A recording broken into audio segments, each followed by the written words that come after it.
Deus, alegria estar com os irmãos. É o nosso segundo culto hoje, amém? Amém. Nosso segundo culto hoje. Glória a Deus que você está aqui, amém? Glória a Deus que você vê que você está aqui. De manhã tivemos um culto abençoado, glorioso, aleluia. Não sei você, mas eu fui altamente impactado. E eu creio que não será diferente no restante, em nome de Jesus. Amém? Pegue a sua Bíblia. Aleluia.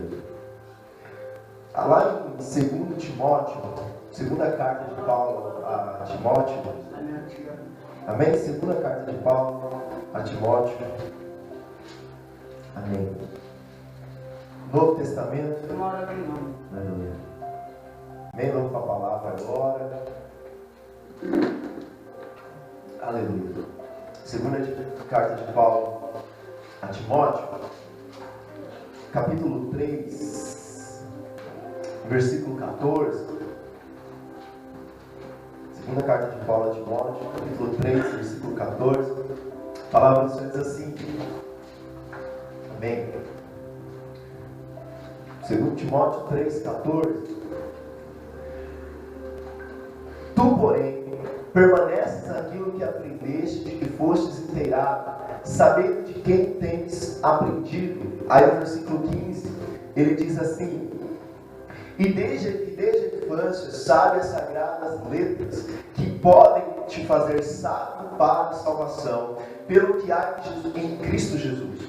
Toda a Escritura é divinamente inspirada e proveitosa para ensinar, para repreender, para corrigir, para instruir em justiça, para que o homem de Deus seja perfeito e perfeitamente preparado para toda boa obra. Volta lá no 16. No 16? Isso. Irmãos, no 3, nós vamos ler bem alto a versão que está ali. Tá bom? Tá conseguindo enxergar ali, amém? Glória a Deus? Então vamos lá. No 3 a gente vai ler bem alto aquela versão que está ali, tá bom? Todo mundo ali? Amém? Vamos lá. 1, 2, 3. Toda a Escritura é inspirada e proveitosa para ensinar, para repreender, para corrigir, para instruir em justiça. Amém. Queria que você orasse agora por essa palavra. Pai, nós oramos que o Senhor fale ao nosso coração, que os atributos da Tua palavra enchem o nosso coração de vida, que o Senhor fale conosco nessa noite. Ó Deus, que nós saiamos aqui apaixonados pela Tua palavra, que o Senhor, Deus, quebrante o nosso coração, que o Senhor mude a nossa história. Cada pessoa, Senhor, que ouvir essa palavra, que ela seja profundamente transformada em nome de Jesus. Você crê, diga amém. Amém. Irmão, Paulo, em 1 Timóteo 3, ele começa falando no versículo 1, sobre como seriam as pessoas nos últimos tempos. E Paulo começa falando que nos últimos tempos, os homens, a humanidade, ela seria ímpia, ela seria orgulhosa, ela seria desobediente aos pais, elas andariam em pecado, essas pessoas seriam rebeldes. E Paulo está fazendo uma lista de como seria a humanidade. Mas quando chega no versículo 14, Paulo ele fala assim: tu, porém, você, homem de Deus, você que serve a Deus, você não vai andar da mesma forma. Você que nasceu de novo, você, porém, Timóteo, permanece naquilo que você aprendeu.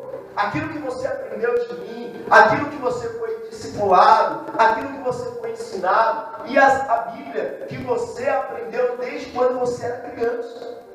Então, desde quando Timóteo era criança, ele já conhecia as Sagradas Escrituras. E aí Paulo diz: olha, por quê? Porque essa palavra, ela foi inspirada por Deus. Essa palavra inspirada não é aquela frase que você fala assim: nossa, como eu estou inspirado hoje. Não, essa palavra inspirada é literalmente que Deus soprou. A palavra ela foi escrita por homens, mas ela foi soprada por Deus.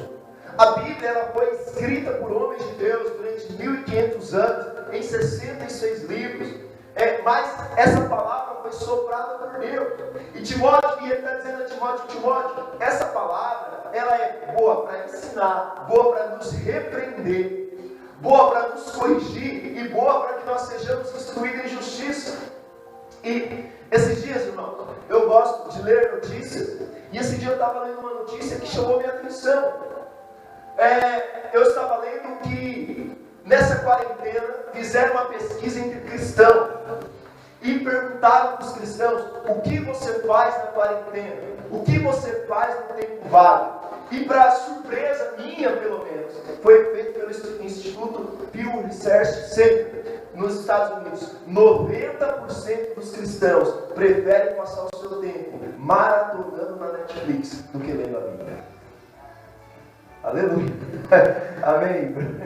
90% dos cristãos, eles preferem passar o tempo maratonando na Netflix do que lendo a Bíblia. 90% dos cristãos, eles gastam o seu tempo vendo TV e não lendo a Bíblia. E os 10%? Eu creio que os 10% são da Bíblia. Glória a Deus. Pelo menos foi que eu fiquei lendo aquela notícia e eu tentei me convencer. Eu falei, não é possível. 90% não lê a Bíblia, assiste filme. Eu falei, não, os 10% está na água Bíblia, que eles não conhecem ainda. Mas eu falei, vai que não é os 10% da água Bíblia, vamos pregar sobre isso. Porque pode ser que nós estejamos nos 90% que não preferem passar o tempo lendo a palavra, e sim maratonando. Fala misericórdia. Irmão, Paulo está fazendo um contraste daqueles que têm o seu tempo ocupado pela palavra e daqueles que têm o seu tempo ocupado por outras coisas. E Paulo está dizendo, aqueles que têm o seu tempo ocupado por outras coisas, o fruto deles é a impiedade, é o pecado, é uma vida apática, é uma vida sem Deus. Lá em João 17, Jesus já tinha dito isso. Qual é o segredo para nós andarmos em santidade? Em João 17, Jesus orando, ele diz assim: santifica-os na tua verdade. A tua palavra é a verdade. Presta atenção. Não é que a Bíblia contém a verdade. E não é apenas que a Bíblia é verdadeira. É que a Bíblia é a verdade. Aquilo que é verdade está na palavra de Deus. Aquilo que é a verdade está na Bíblia. Agora, por que será que nós como cristãos temos valorizado tão pouco a palavra de Deus? Por que será que nós somos tão apáticos quando nós lemos a palavra de Deus? Alguns usam a desculpa, eu não tenho tempo. Mas eu acho maravilhoso o Facebook, o WhatsApp e a Netflix, e eu acho maravilhoso o Twitter, porque essas coisas nos farão desculpados diante de Deus. Porque quando nós chegarmos diante de Deus, e Deus fala assim: por que você não leu a Bíblia? E você disser, não tem tempo. Se tiver o cronômetro do quanto nós usamos o WhatsApp, do quanto nós usamos o Facebook, do quanto nós maratonamos na Netflix, nós somos indesculpáveis diante de Deus. Essas coisas veio para dizer: você tem tempo e você tem tempo do Senhor. Você tem tempo, e o motivo de você não ler a Bíblia só pode ser outro. O motivo de nós não lermos, o motivo de nós não aprofundarmos na verdade, só pode ser outro. Talvez você fale assim: pastor, eu leio a Bíblia. Mas qual é a nossa leitura da palavra, irmãos? Imagina que eu tenho aqui uma peça de quebra-cabeça. Imagina que essa árvore aqui fosse um quebra-cabeça. E todo dia eu pegasse apenas um pedacinho dela.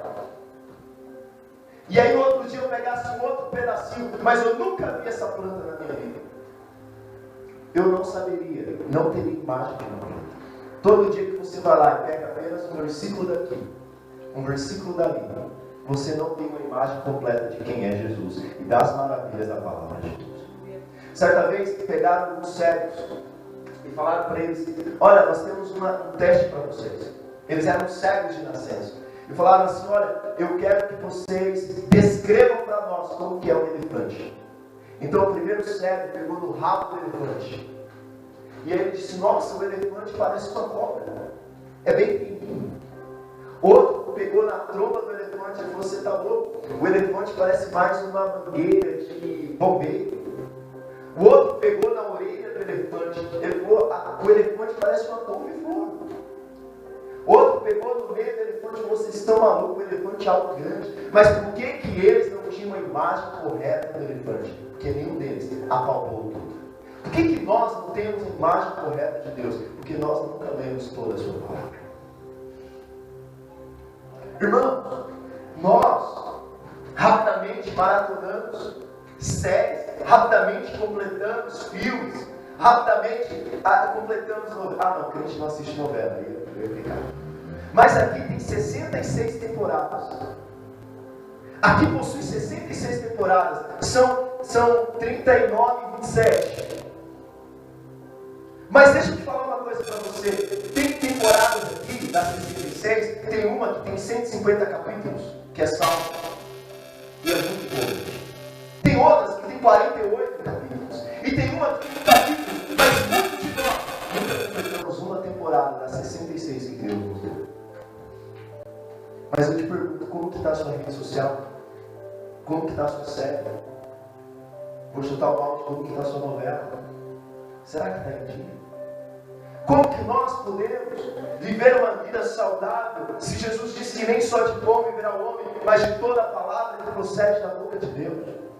E eu não estou te dizendo que é errado você assistir um filme saudável, não estou dizendo que é errado você assistir uma série. Eu estou errado nós não terminamos as 66 temporadas que Deus nos deu. Nós dizemos que nós não temos tempo, mas nós já zeramos a nossa temporada da Netflix. Que o Senhor tenha misericórdia de nós. Porque para nós sermos santificados, tu porém, disse Paulo a Timóteo, você que é cristão, você que nasceu de novo, você que foi lavado, remido pela graça, anda naquilo que você foi ensinado, que é a palavra da verdade. Irmão, quantos de nós verdadeiramente podemos dizer que lemos a Bíblia inteira? De Gênesis a Apocalipse? Quantos de nós podemos dizer que temos domínio? Essa palavra, ela é útil para nos ensinar os nossos filhos, ensinar o nosso casamento, ensinar em todas as áreas. Mas eu não quero te acusar, eu estou aqui para te acusar. Eu não abro mão de pregar o Evangelho da Graça. Eu estou aqui para tentar trazer para você e dizer para você: é possível se apaixonar pela palavra de Deus. É possível se apaixonar pelas 66 temporadas que está aqui. É possível você ser apaixonado, loucamente apaixonado por essa palavra, a ponto de você abrir mão do programa de televisão para ler. Você se emocionar, você chorar. Quantos de nós já choramos com filme? Levanta a mão. Eu já chorei com filmes. Quantos de nós já choramos com a palavra de Deus? Talvez nós já choramos com o menino do pijama listrado, que foi morto no campo de concentração, mas talvez nós não choramos com o Cristo que morreu na cruz por nós. Sabe, nós precisamos viver a história que está aqui. Nós precisamos, irmãos. Por que será que nós não somos tão apaixonados por essa palavra? Eu quero te dizer uma coisa. Ele é um pregador muito expressivo. Ele viveu no século XIX, de John Wesley. E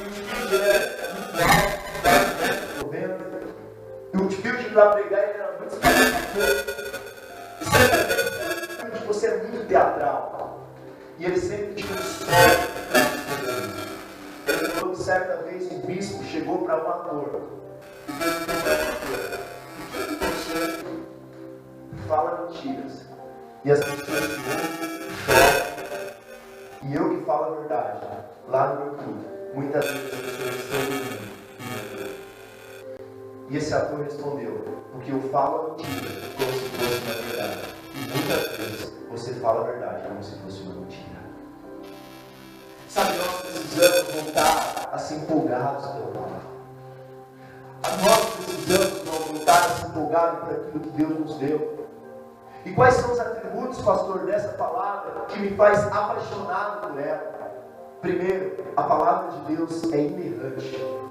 A inerrância da palavra de Deus. O primeiro atributo é a sua inerrância. Pastor, que palavra difícil, inerrância. A palavra de Deus não erra. A palavra de Deus nunca errou. A palavra de Deus jamais vai errar. Lá no Salmos 12, versículo 6, diz assim, 12:6, Salmos 12:6. As palavras do Senhor são puras, como prata refinada numa fornalha de barro, purificada 7 vezes. A palavra de Deus não contém erro. Sabe, até o século XVIII, a filosofia, a ciência, tudo era controlado pela palavra. A partir do século XVII, XVIII, com a vinda do iluminismo, entrou o liberalismo no meio teológico.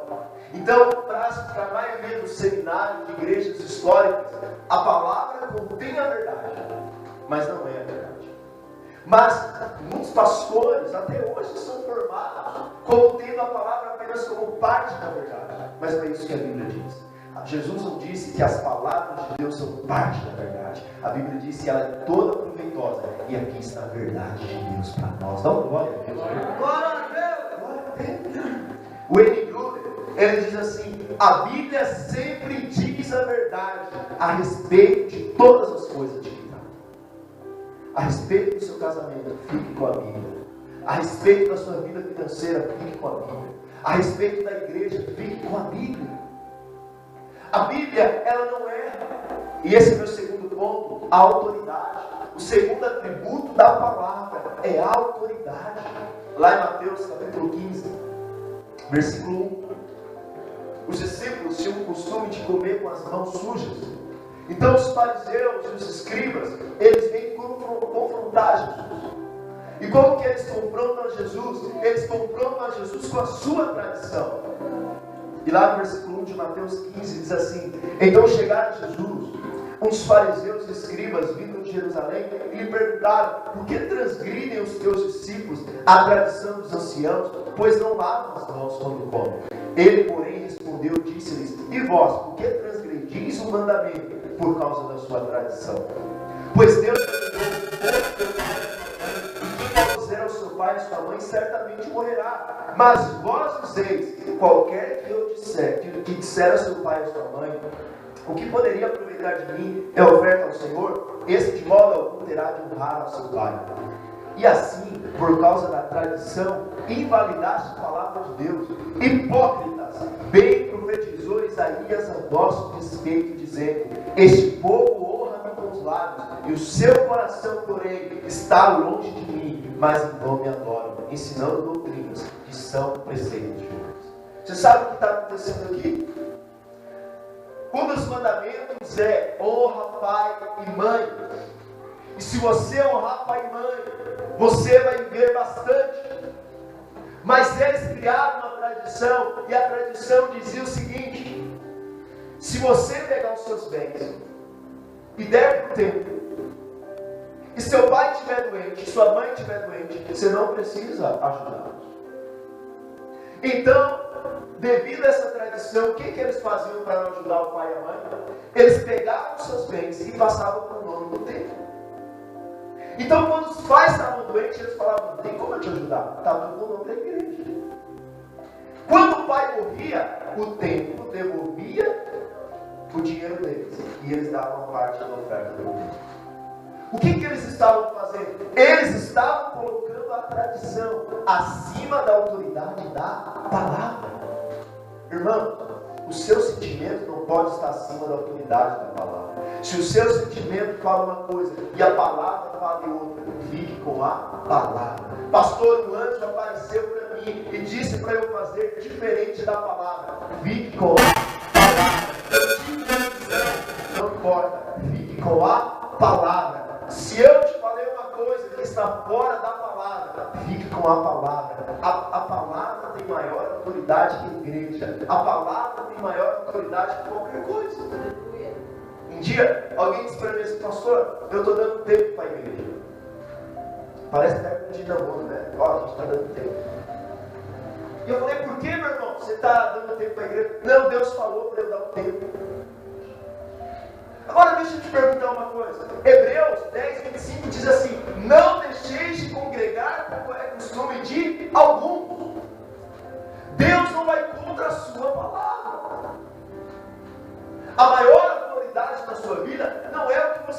mente, não é o que você pensa, não é o que o mundo diz, é o que a palavra diz. A palavra diz: eu vivo com a palavra, porque a palavra é a autoridade de Deus na minha vida. Sabe, irmão? Glória a Deus pela ciência, glória a Deus pela filosofia, glória a Deus por tudo. Mas nós só ficamos com uma coisa: nós ficamos com a palavra. A autoridade da palavra. A autoridade da palavra é aquilo que é maior em nós.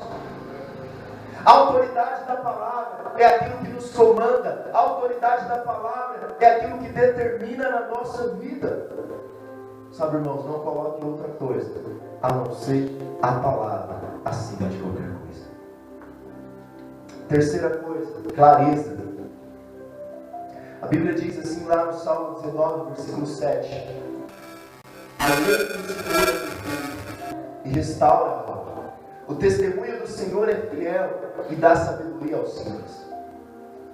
A exposição das suas palavras, Salmo 119, versículo 30, desculpa, não citei. A exposição das suas palavras, ou algumas versões, a revelação, concede luz, dá entendimento aos simples. Sabe, a terceiro atributo é que essa palavra, se chegar aos ouvidos da pessoa mais simples, se o analfabeto ouvir alguém lendo essas palavras, e ela for nascer de novo, o Espírito revela no coração dela aquilo que Deus quer dizer para ela. Muitos dizem assim: pastor, eu não entendo a Bíblia. Eu vou te perguntar uma coisa: se você pegar uma série da Netflix e eu te dar ela para assistir do meio para o final, você consegue entender ela? Se eu te dar uma série da Netflix e você vai ler só episódios aqui e acolá, você vai entender a série? Como que nós queremos entender a palavra se nós nunca lemos ela na sequência? O problema não é a clareza da palavra, o problema é a clareza de quem está lendo. Essa revelação da palavra, essa clareza da palavra foi dada aos homens mais simples, a pescadores. Essa clareza da palavra nos é dada pelo Espírito, aquele que nasceu de novo. Lá em Coríntios, 1 Coríntios capítulo 2, versículo 14, a Bíblia diz assim: o homem natural, 1 Coríntios 2, 14, o homem natural não aceita as coisas do Espírito de Deus, pois que são absurdas, lhes são loucura, e não pode entendê-las, pois se discernem espiritualmente. Pastor, por que alguns não entendem? Porque não nasceu de novo. Só pode entender a palavra aquele que um dia nasceu do Espírito. Mas quando você lê o versículo, Deus queima no seu coração, é sinal que você nasceu de novo. Quantos aqui já leram o versículo e aquele versículo queimou no seu coração? Levanta a sua mão.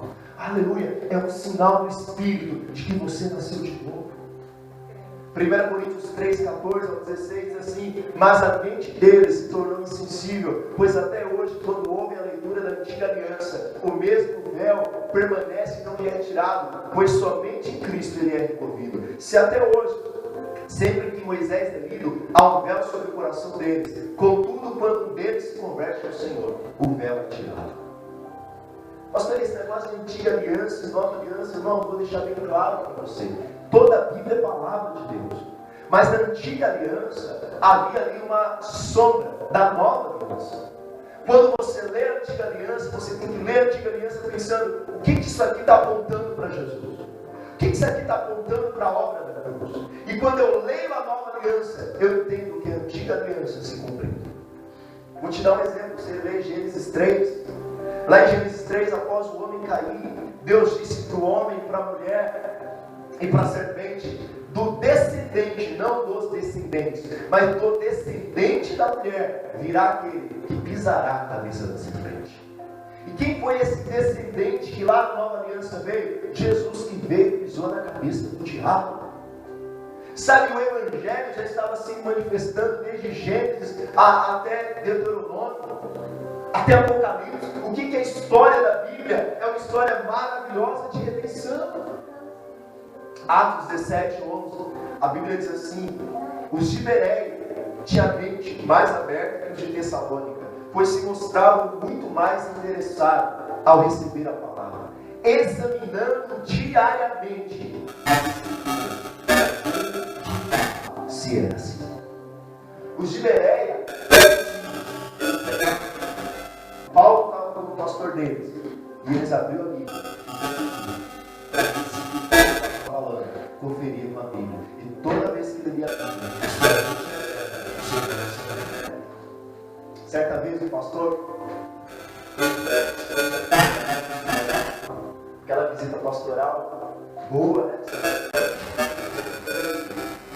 Resolver o problema. E ele foi, e quando ele chegou lá, ele jantou, aconselhou o casal, e quando ele foi embora, a esposa chamou o marido e falou, bem, eu acho que o pastor roubou essa mulher. Tá louco, mulher, o pastor ia roubar a nossa mulher. Bem, eu não estou achando minha mulher, eu tenho certeza, o pastor roubou essa mulher. E aquilo aparentemente caiu no esquecimento.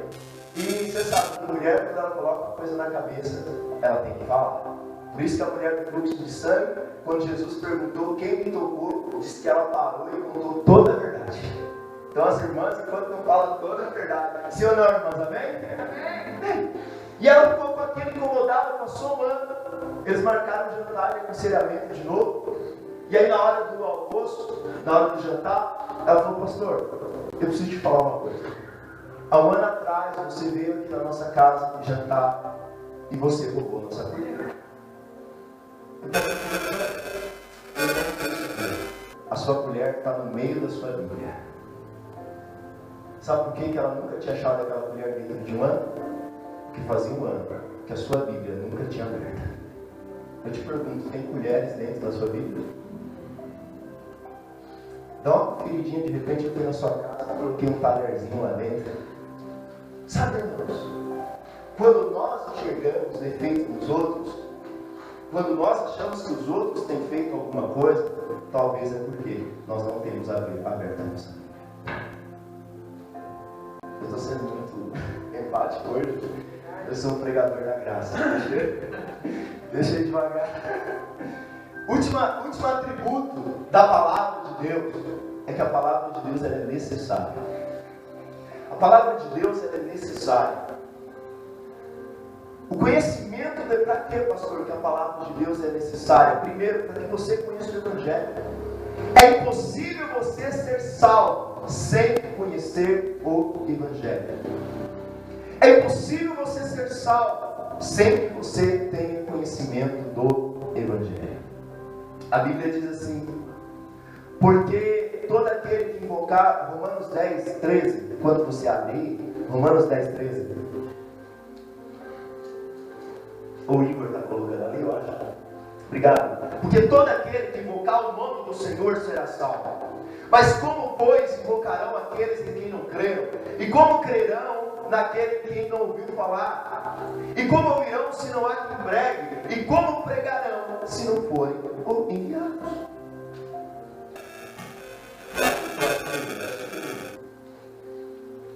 Joga no 17 aí.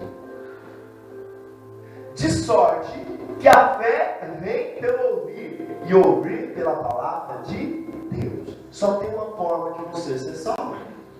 Só tem uma forma do seu parente ser salvo. Ele ouvindo a Bíblia. Ele lendo a Bíblia. Deus quis se revelar por meio da sua palavra. Deus quis se revelar por meio da escrita. Deus poderia, irmãos, sabe, eu fiquei pensando assim, por que Deus não quis aparecer e logo? Não, porque Deus, na sua soberania, Ele quis se revelar por meio da sua palavra. Segunda coisa, a palavra ela é necessária para sustentar a fé espiritual e o crescimento na vida cristã. Deuteronômio 32, versículo 47, diz assim, Deuteronômio 32, 47, porque essa palavra não é sem valor para vós, mas é vossa vida. E por essa mesma palavra, prolongais os vossos dias na terra, que ireis possuir, passando o Jordão. Sabe o que Moisés está dizendo? Você quer prolongar os dias? Você quer viver bem? Leia a palavra. Josué vai dizer, não cesse de meditar no livro dessa lei, dia e noite. Moisés chega a dizer em Deuteronômio, pendura no peito, pendura aqui, para você não esquecer da palavra. Agora sabe o que é maravilhoso? Eles só tinham a lei, eles só tinham de Gênesis a Deuteronômio, nós temos, a Bíblia diz em Hebreus 1 que antes ele falou pelos pais e pelos profetas, mas nos últimos dias ele tem falado pelo seu Filho. E quem é o Filho? É a palavra de Deus, é o próprio Cristo, pois o Verbo se fez carne e habitou entre nós. Cristo e a palavra são um. 1 Pedro 1,25 diz assim, 1 Pedro 1,25: mas a palavra do Senhor permanece. 2, né? Ele vai dizer: e a palavra do Senhor permanece para sempre. E essa é a palavra que nos foi evangelizada. Portanto, deixando toda maldade, todo engano, fingimento, inveja e falar mal da vida dos outros, difamação, desejar puro leite espiritual, como bebês recém-nascidos, a fim de cresceres por meio dele para a salvação. Sabe o que Paulo está dizendo? Assim como o bebê, quem tem filho sabe, o bebê quando está com fome, meu amigo, ele chora, ele grita, mas ele quer o leitinho dele. Paulo está dizendo, Pedro está dizendo, assim como o bebê deseja o leite, deseja a Bíblia. Assim como o bebê clama pela palavra, deseja a Bíblia. Os nossos irmãos na China, eles enterram a Bíblia, eles decoram a Bíblia. E depois o governo vai nas casas deles tentar tomar, então eles enterram suas Bíblias. E eles têm que decorar toda a palavra, porque as palavras para eles são preciosas. Se você colocar no YouTube, você vai ver vários chineses chorando, gritando, quando eles recebem uma carga de Bíblia. Sabe, irmãos, a palavra também é fonte segura da vontade de Deus. Nós só viveremos a vontade de Deus se nós conhecermos a sua palavra. Lá em Deuteronômio 29 diz assim, as coisas, eu acho esse versículo maravilhoso, vou até deixar o Igor colocar ali. Deuteronômio 29, eu acho isso poderoso. Ele diz assim, as coisas encobertas pertencem ao Senhor nosso Deus. Porque tem gente que ele quer descobrir a coisa encoberta. Por exemplo, Adão teve um bico? Tem. Aquilo que não interessa, mas aquilo que é descoberto para ele, aí não interessa. Mas olha o que diz, as coisas encobertas pertencem ao Senhor. Paulo diz que não é nem sábio você ficar perguntando. Aí ele diz assim, porém as reveladas nos pertencem, a nós e aos nossos filhos, para sempre, para que cumpramos todas as palavras dessa lei. A palavra revelada pertence a você e pertence também aos seus filhos. Sabe, irmãos, nós temos que ter um coração de não só nós sermos apaixonados por essa palavra, mas nós ensinarmos os nossos filhos a ser apaixonados por essa palavra. Você pegar o seu filho todo dia e falar, vou contar uma história da Bíblia para você. E seu filho precisa ver que você lê a palavra. A minha filha pergunta, pai, além de futebol, você gosta do quê? Eu falo, gosto de ler, filho.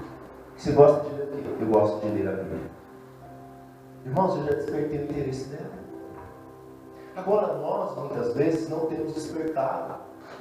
Sabe, Moisés dizendo ao povo de Israel, fala no livro, quando você estiver sentado, quando você estiver em pé, quando você estiver caminhando. Irmãos, nós precisamos ser o povo da palavra. No Rio de Janeiro, os crentes eram conhecidos como os Bíblia. Sabe, nós precisamos voltar a ser conhecidos como os Bíblia, como o povo da palavra. Hoje nós temos a palavra em aplicativo. Pastor, eu não sei ler. Quase todo mundo aqui sabe. Coloca lá no aplicativo que ele narra a história.